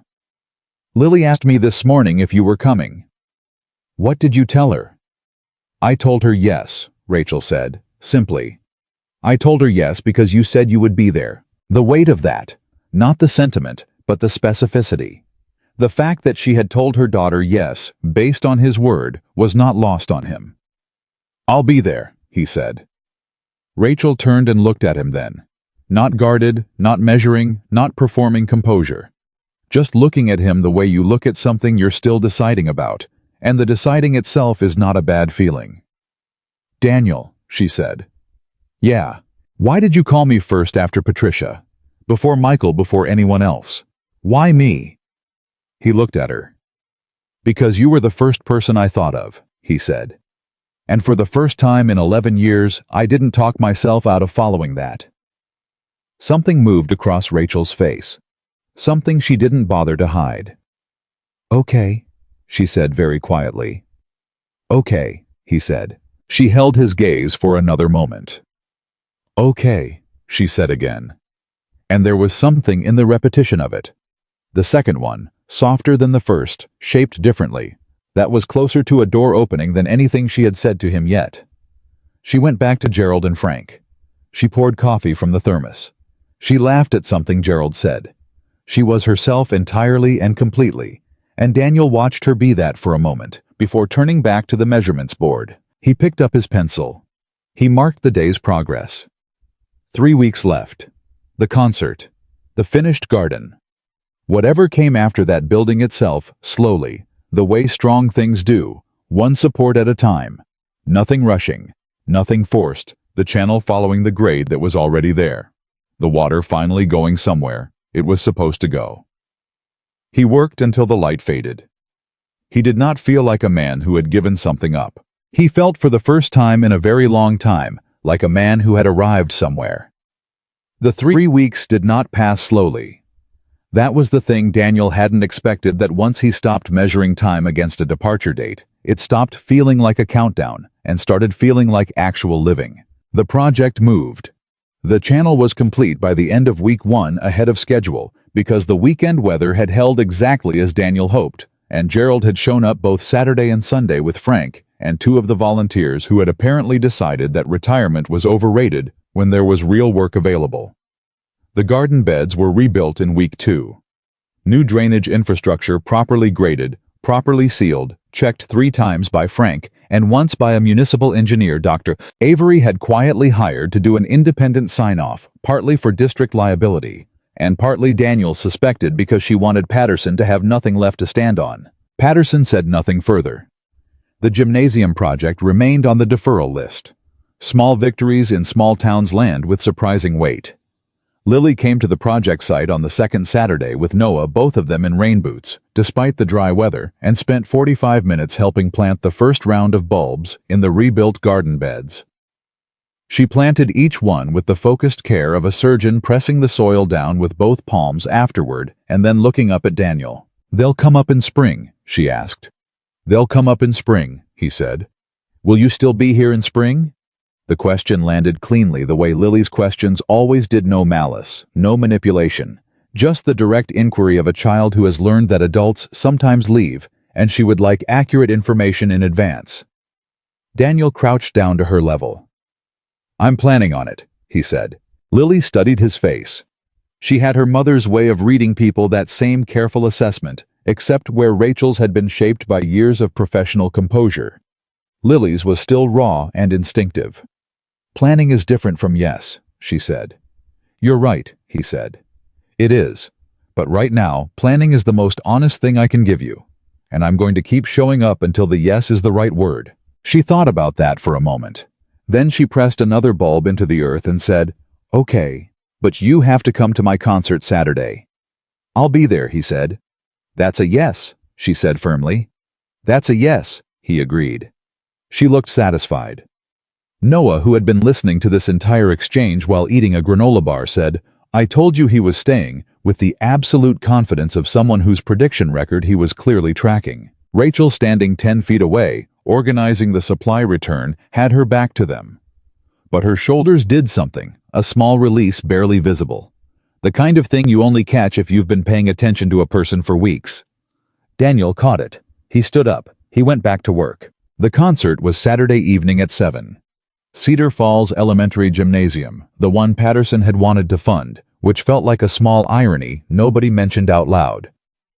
Daniel arrived at 6:45 in a button-down shirt that Michael had ironed for him without being asked, which was its own kind of brotherly statement. Michael and Noah were already in the third row. Noah was wearing a clip-on tie that was approximately 45 degrees off-center and deeply proud of it. Daniel sat beside them. He did not look for Rachel immediately. He was practicing the thing Michael had told him, the unremarkable consistency, the showing up without needing it to be a moment. He looked at the stage. He looked at the program. He read every child's name listed in the choir, because Noah had already circled Lily's name with a red pen, an arrow pointing to it, the word Lily, written beside the arrow, as if the circle and the arrow were insufficient. "I got the program ready," Noah explained. "I see that," Daniel said. "So you wouldn't miss her," Noah said. "I wasn't going to miss her," Daniel said. "I know," Noah said. "But now you definitely won't." Rachel arrived at 6:52 with June, the colleague who had told Daniel bluntly several weeks ago that he was different and expected Rachel to deal with it. June sat 2 seats down. Rachel sat between June and the empty seat on Daniel's left. He became aware of her, the way you become aware of weather, not dramatically, just a shift in the quality of the air beside you. "Hi," she said. "Hi," he said. She looked at Noah's annotated program. The corner of her mouth did the thing. "He circled it," she said. "And drew an arrow," Daniel said, "in case the circle wasn't clear." "And wrote her name," Rachel said. "Belt and suspenders," Daniel said. She laughed, a real one, quiet, not performed. It lasted about 2 seconds. It was the best 2 seconds of the week. The concert began. Lily was in the second row of the choir, and she found them within the first 30 seconds of being on stage, because Lily Bennett has her mother's instinct for locating the people who matter in a room. She found Noah first, who waved with both hands. She found Daniel second, and her face did something complicated and luminous, relief and excitement, and the particular satisfaction of a child whose plan has worked. Daniel raised one hand. Just that. Lily stood up straighter. They sang 4 songs. Lily knew every word of every song and delivered them with the full commitment of someone who does not believe in half measures, which was, Daniel thought, entirely her mother's daughter. The third song was something slow, a folk melody about seasons changing and things returning, and Daniel sat in the Cedar Falls Elementary Gymnasium with the child's voice in the air and Rachel beside him, and he did not try to name what he was feeling. He just let it be there. When it was done, the gymnasium exhaled into applause. Noah stood up. Michael caught his collar before he could run to the stage. In the chaos of the post-concert pickup, children and parents and grandparents all converging in the way of school events, controlled chaos, everyone happy. Lily appeared at Daniel's elbow and hugged him before he saw her coming. No warning. Just her arms around his waist and her face pressed into his jacket, and the solid, uncalculated weight of a child who has decided something and is acting on it. He put his hand on her back. "You were wonderful," he said. "I practiced a lot," she said into his jacket. "It showed," he said. She pulled back and looked up at him. "Are you coming for hot chocolate? Mom said we could go to the diner if everyone wanted to."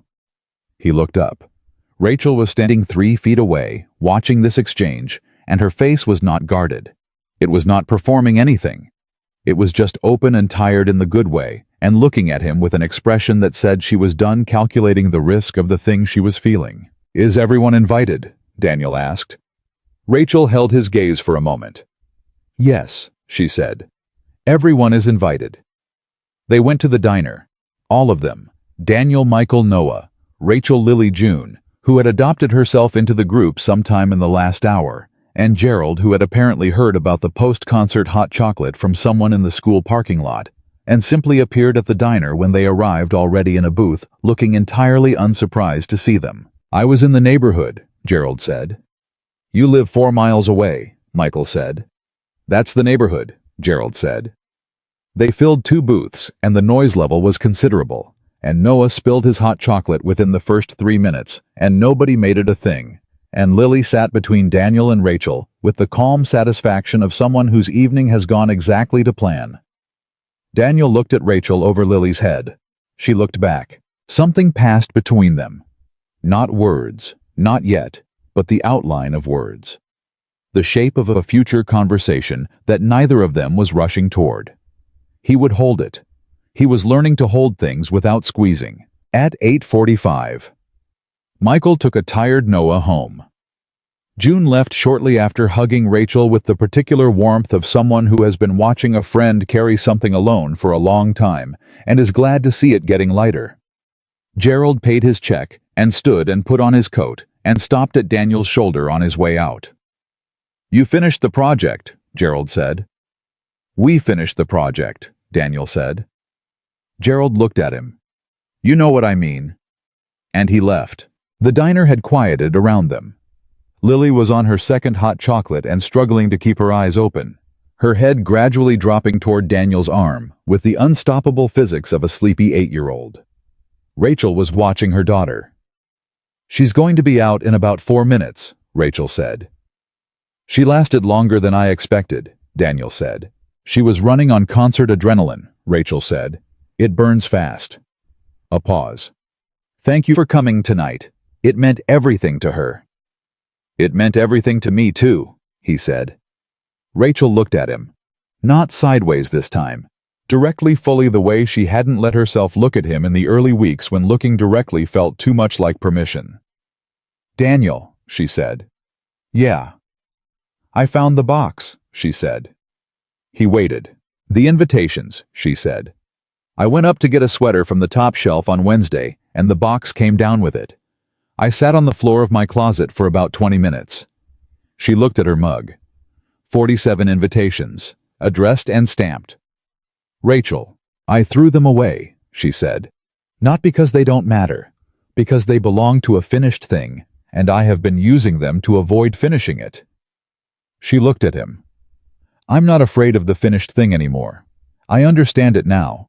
I understand that you were 29 and terrified, and you made a terrible choice, and it was real, and it hurt me for a long time." She paused. "And I understand that the man in that parking lot 11 years ago is not entirely the man sitting here. I'm not the same woman either." "No," he said. "You're more." "So are you," she said quietly. "I've been watching you for 8 weeks and you are more." Lily shifted against Daniel's arm, murmured something indistinct, and went fully asleep. Neither of them moved. "I don't know what this is yet," Rachel said softly so as not to wake her daughter. "I want to be honest about that. I'm not ready to name it or plan it or make promises about it." "I'm not asking you to," he said. "But I'm not closing the door," she said. He looked at her. "That's enough," he said. "That's more than enough." She held his gaze for a moment. Then she looked at Lily sleeping against his arm. "She trusts you," Rachel said. "Completely, without reservation." A pause. "That's not nothing for her." "I know," he said. "Don't make me regret letting her," Rachel said. And it was not a threat. It was the truest thing she had said to him. The place under all the composure and all the careful language where the real Rachel lived, the one who was not a counselor or an ex-fiancée or a single mother managing her exposure to risk, but just a woman who had been hurt before and was standing in the door again with her eyes open. "I won't," he said. She looked at him.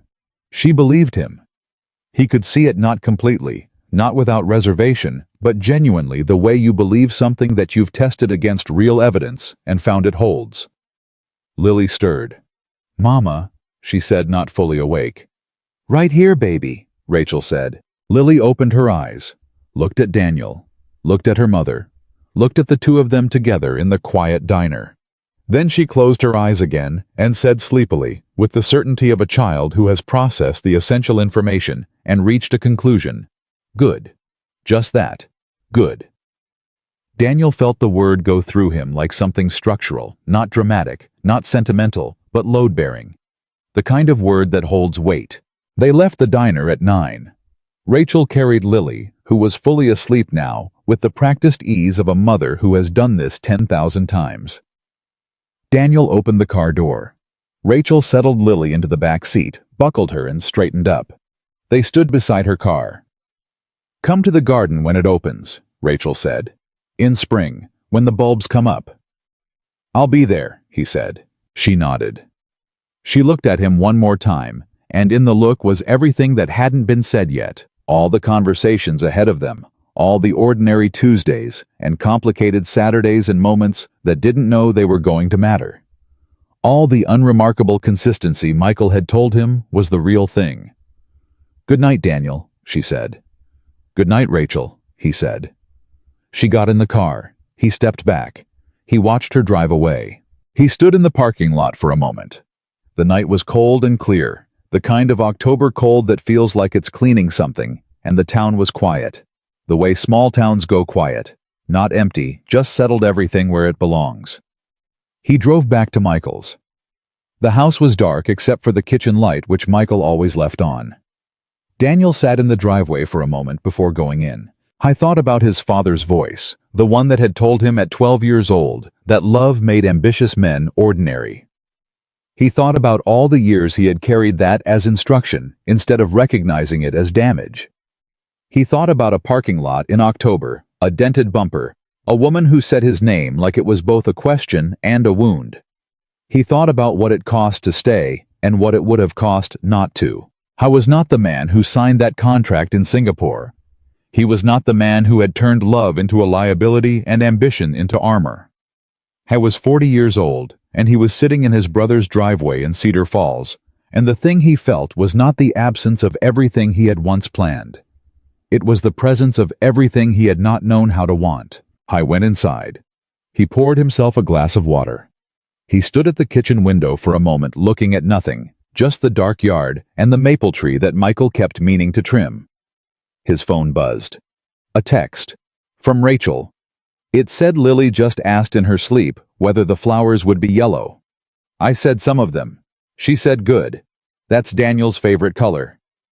He looked at the text. He had never told Lily that yellow was his favorite color. He had never told anyone in Cedar Falls that. He thought back. Weeks ago, the supply donation meeting the morning Gerald had brought the first load of gravel. He had been holding a coffee cup. Yellow cup. Lily had asked him if he liked yellow. He had said yes without thinking. She had remembered. He typed back. She remembered that Rachel's response came 20 seconds later. She remembers everything that matters to her. He set the phone down on the counter. He pressed his hand flat against the cool surface and stood there in Michael's kitchen, in the quiet of a house that had held his brother's grief and his nephew's growing up. And for 8 weeks now, him actually. Him, not the career version, not the Singapore version, not the man with the plan and the departure date. Just him. He picked up his phone one more time. He looked at the last message. Then he typed, "Tell her yes. Yellow. All of them if we can manage it." He set the phone down. He turned off the kitchen light. He went upstairs. In the morning, he would go to the project site for the final inspection. Frank would sign off. Dr. Avery had arranged for a small community gathering at the school in the afternoon. Nothing formal, just families and volunteers, and the children who would use the garden coming to see the finished thing. Lily had already told Noah she was going to find the exact spot where she buried her bulb. Noah had told her they all looked the same underground, and Lily had told him she would know anyway. She probably would. Daniel lay in the dark in Michael's guest room that had become over 8 weeks simply his room, and he did not fight the quiet. He let it be around him.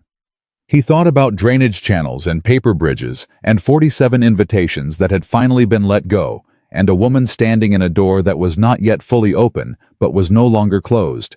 and an 8-year-old who remembered the color of a coffee cup because it belonged to someone who mattered to her. I thought about what Gerald had said at the diner you finished the project. Not the drainage channel, not the playground. Gerald was 79 years old, and he had been watching people his whole life, and he knew the difference between the work you do with your hands and the work you do with the rest of yourself. Daniel had spent 11 years finishing nothing that mattered. He was done with that.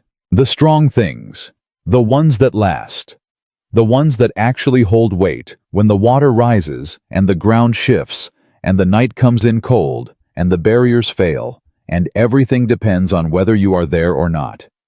The strong things are not the ones built fastest or planned most carefully or positioned for the best outcome. They are the ones built by people who stayed. He closed his eyes. Outside, the maple tree moved in the October wind. The garden waited in the dark with its bulbs in the ground and its new channel properly graded and its soil settled into the shape of something that would in spring come up yellow. And Daniel Mercer, for the first time in 11 years, slept like a man who had nowhere else to be.